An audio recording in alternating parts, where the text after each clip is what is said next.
kumbuka zile vitu mzuri. Kama jana uliona akiambia Linus aje, you don't have to air those, all the bad things that I have done. You can just air even the good things that I have done.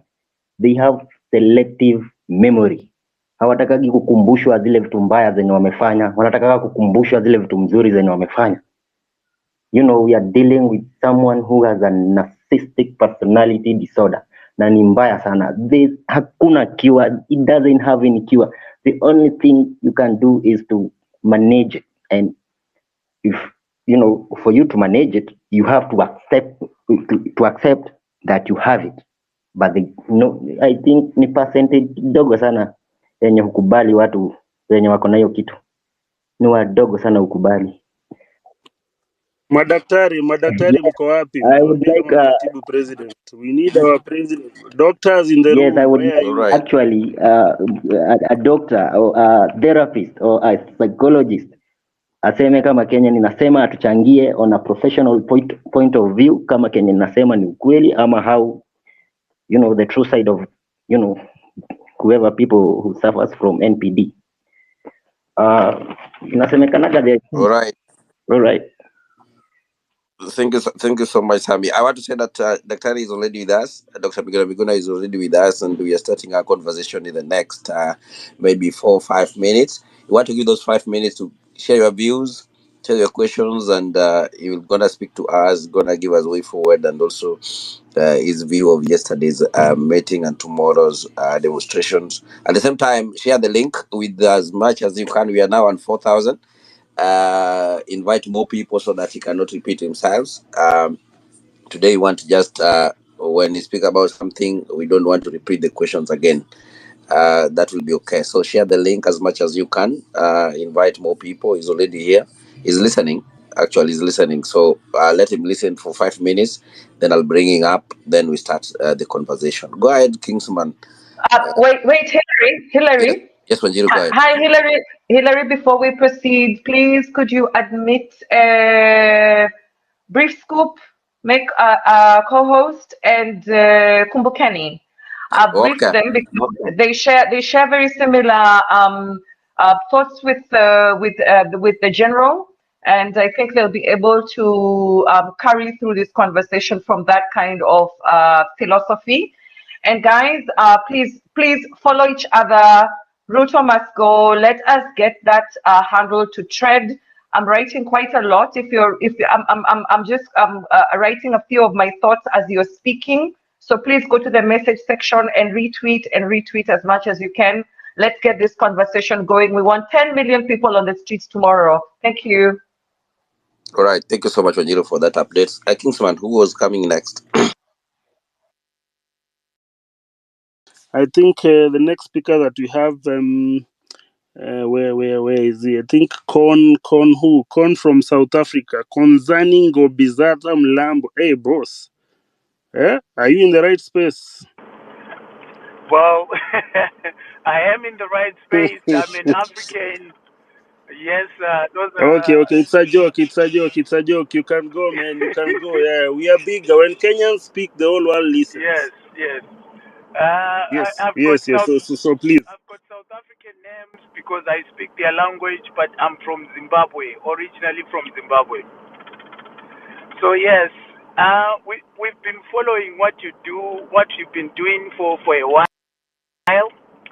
I think there is another young lady. I think her name is, I don't know whether it's a name because I can see that this name is, a lot of people have it. She's called Wanjiri.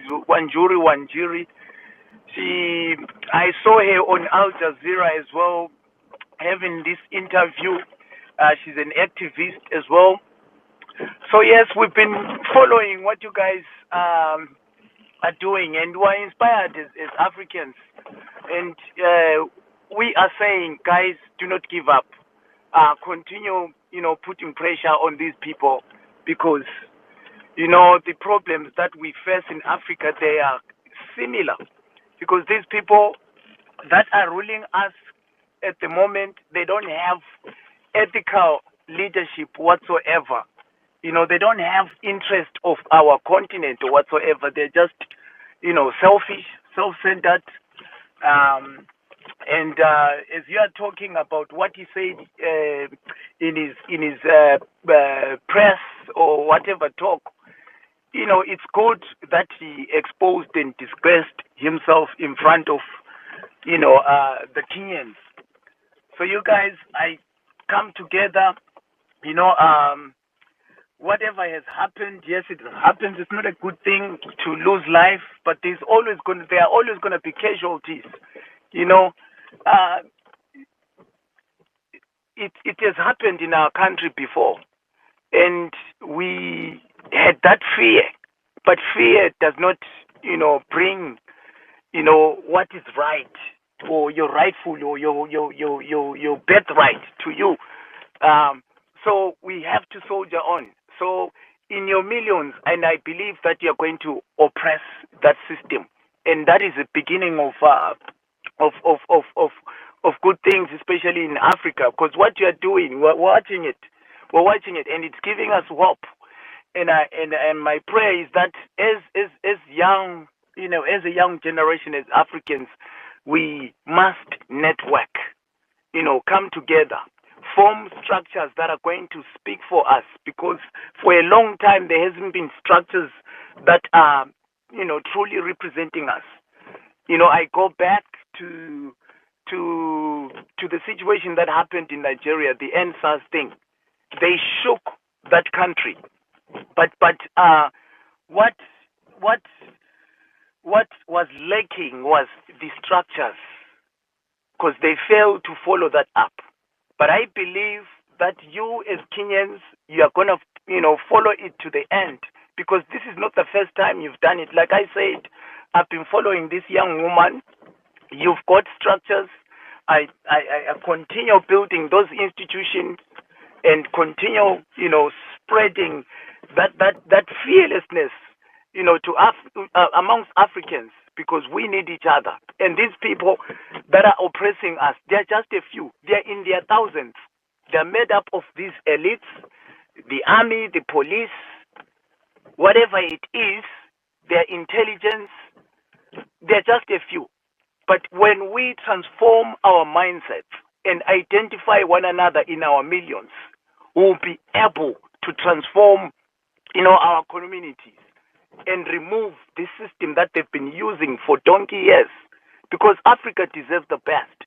We've got resources, we've got everything that can look after us. So why are we continuing to allow these people, oppressing us? And what we need to understand as well is these people have been sucking on the breast of corruption for a long time. So for them to give us our continent back just like that, it will take bravery. It will take, us doing practical things, not just being theorists, but doing practical things. And you guys have shown it, and it's gonna work. So, thanks a million, beautiful people. If there's any way we can support you, please maybe give us links or whatsoever, because what you have started, it also requires, a lot of resources. And if I know there are leaders amongst you, if there's anything that you require from us, we will help in any way we can. In terms of money, I think it will help you as you continue to pursue your freedom. And that freedom, I believe that it will be freedom for all Africans, because we want to do the same thing. So thanks a million, beautiful people. God bless you. We are watching. Thank you. Thank you so much. Thank you so much. Thank you so much for your contribution, and we appreciate it. Now, yep, we are starting our conversation. I think our 5 minutes is it's gone. You guys allow me again. I know many people are requesting. I have more than 100 again. It's crazy, but we are going to try our best to make sure things are running well. As we are starting our conversation, because I see General is here with us now. Again, we want to take one moment for silence again for our fallen heroes, at least before we start our conversation officially. So, can we take that 1 minute, a moment for silence?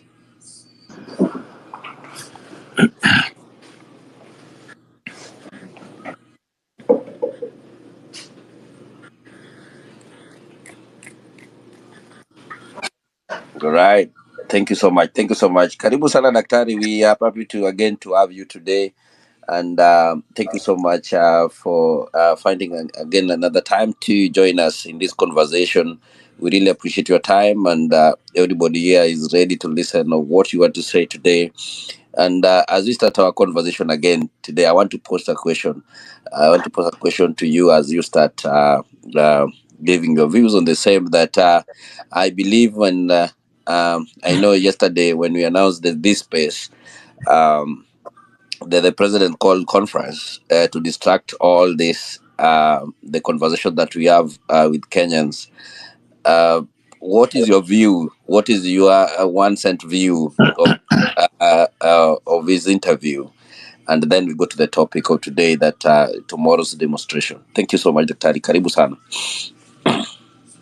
Good evening, everyone, and good Good evening. afternoon for people who are in other time zones. Like yesterday, we have to express our condolences and empathy with those who have been abducted, those who have been tortured, some have been maimed, and of course, the heroes whom they have killed. We have to always remember them by name, and I believe that next time we'll have their names basically read out so that we actually always honor them. I know that Rex is one of the people that have been honored, but there are a lot of people that have lost their lives. And I think it is important, whether they were participating in the protest or not, that we honor them. The little boy who was shot, Daktari, maybe just an interruption. There's a few names that we have. I can read them out, yeah, and then go you ahead. proceed. so So number one on the list is the doctor who was actually giving out medical services during demonstration, Dr. Margaret Oyuga. May her soul rest in peace. We have Rex Kanyeki Masai. May his soul rest in peace. We have Frank Okot, another legion. We have Nick Adams, another martyr. We have Eric Njeru, another hero. We have David Chege, Ian Kea, Belinda Chieng, Edwin Otieno, Eric Otieno, Eric Shieni, Bisley Kamau, Erickson Mutisia, Credo Oyaro, 17 years old, Emmanuel Tata, and then Ibrahim Kamau Wanjiko. This was a list that was out before the young boy was shot. Is it 8 times or 12 times? The one that the president thinks she's still alive. She's in school. I guess today she went to school, and tomorrow she'll also join us in the Maandamano in Nairobi and the various sides in parts of the country. So, Daktari, So continue. Thank you for the thank you, Kinsman. Let me start by saying we should stop calling Ruto president. Part of the struggle is the use of language.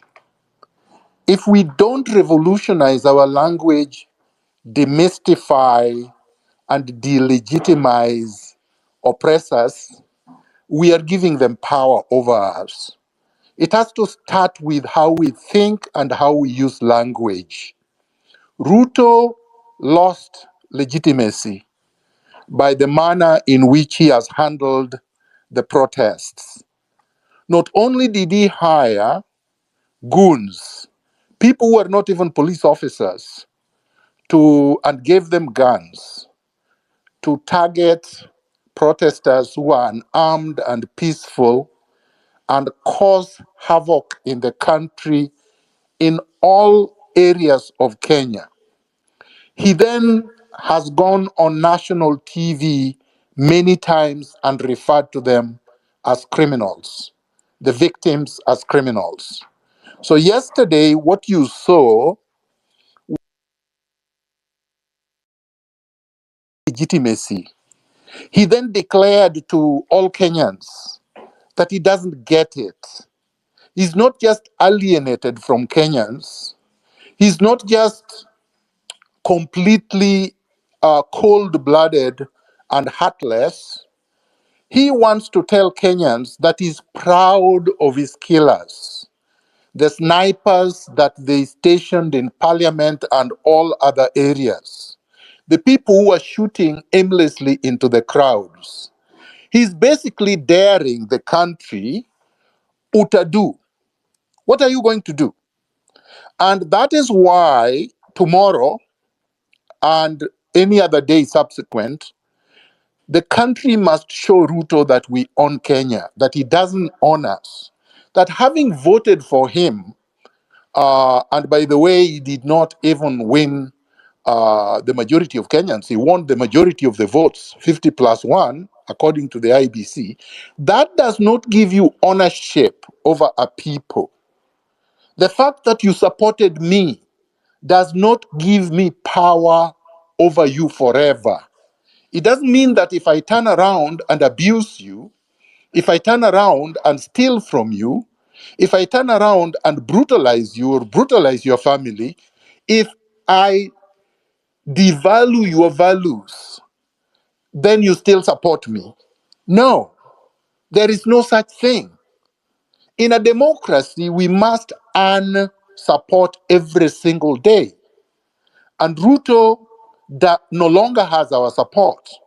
He went on national TV in order to turn away viewers from our space, our X space, and basically refused to answer every single question that was given to him. And then turn around and denied things that are so obvious that you would wonder, is this man normal? It is no longer just a question of Ruto is cold-blooded.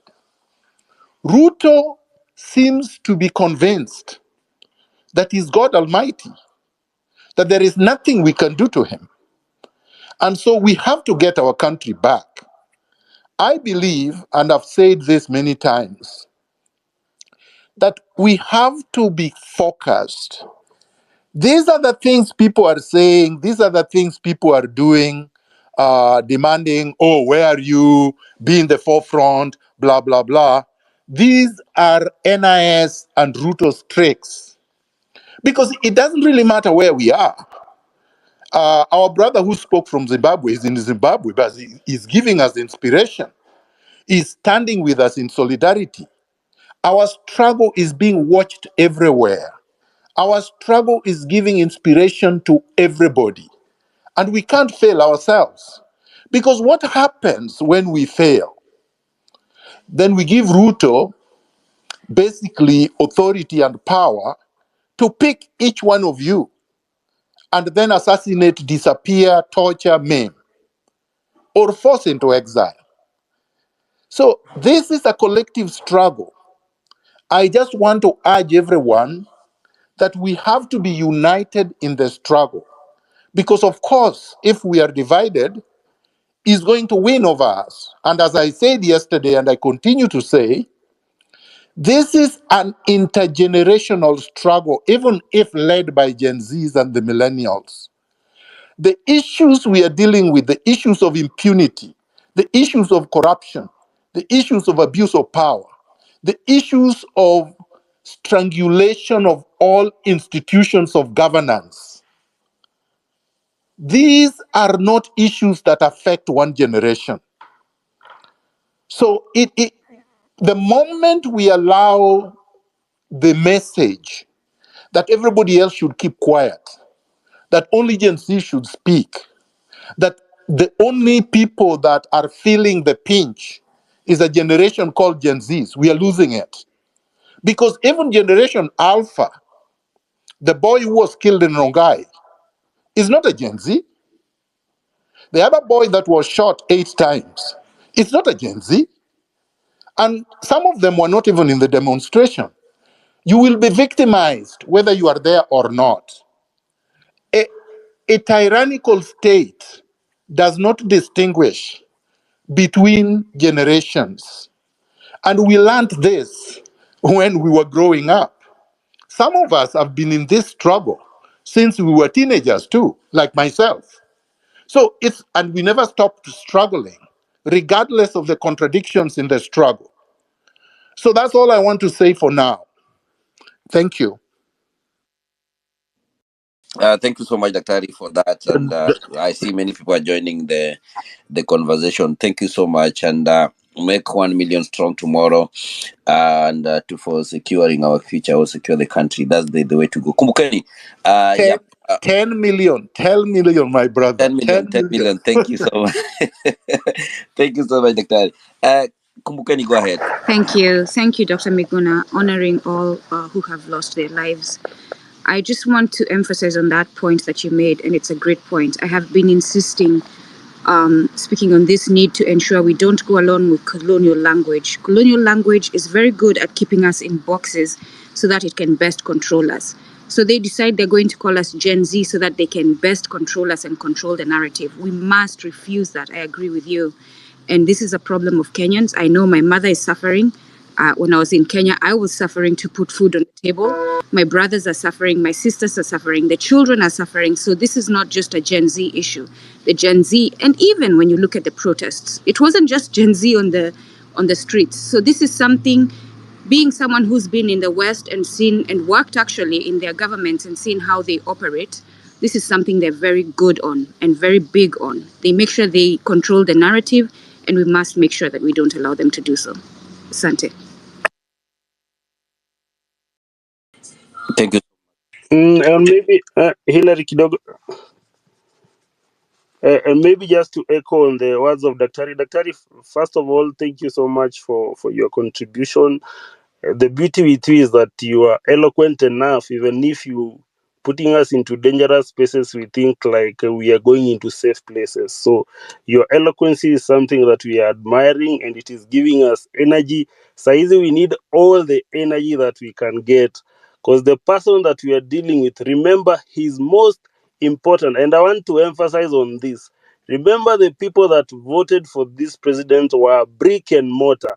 Parliament mmechoma kwa ofisi ya Sakaja, dimple zake zitakaa wapi? CJ ana ofisi. Kumbukeni, this man was voted in by brick and mortar. So tomorrow he will be dealing with robots. So we need all the energy that we can get. Daktari, thank you. Kesho tunatokea. All of us will be there in numbers. 10 million strong.